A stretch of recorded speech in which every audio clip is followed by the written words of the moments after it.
সত্যি কে এ মামা আর কার সাথে যাইছো আর চুরি পাবে রে জানা মুহাতে জটি জানা মুহাতে জটি জানা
ना मामू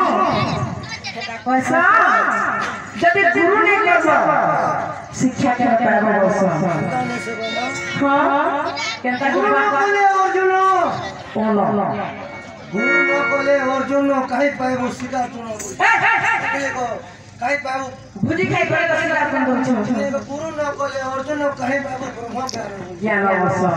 जदी पाखड़ी हो मामू जदी मास्टर ने तुम शिक्षा में केता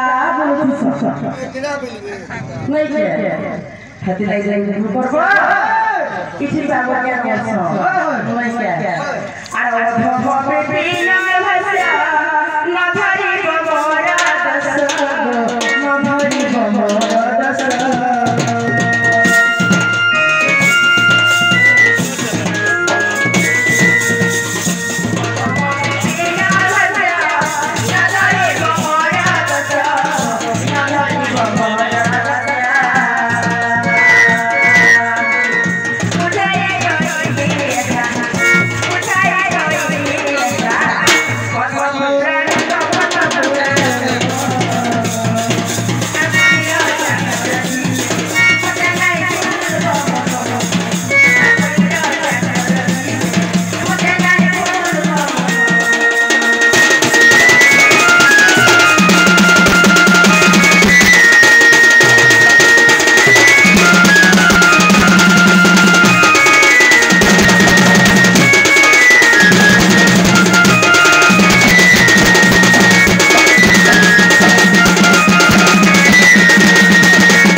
लालो नहीं